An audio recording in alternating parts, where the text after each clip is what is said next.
بسم اللہ الرحمن الرحیم۔ شروع اللہ کے نام سے جو بڑا مہربان اور نہایت رحم کرنے والا ہے۔ پی کے اسلامک انفو یوٹیوب چینل کے معزز ناظرین، السلام علیکم ورحمۃ اللہ وبرکاتہ۔ تہجد کے وقت رب کریم کی 3 صدائیں۔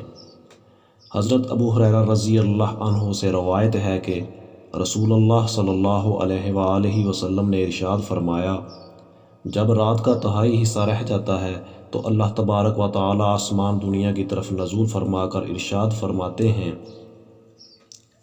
کوئی ہے جو مجھ سے دعا مانگے اور میں اس کی دعا قبول کروں، کوئی ہے جو مجھ سے سوال کرے اور میں اسے عطا کروں، کوئی ہے جو مجھ سے مغفرت چاہے اور میں اس کی مغفرت کر دوں۔ اللہ تعالیٰ سے دعا ہے کہ ہم سب کو عمل کرنے کی توفیق عطا فرمائے، آمین۔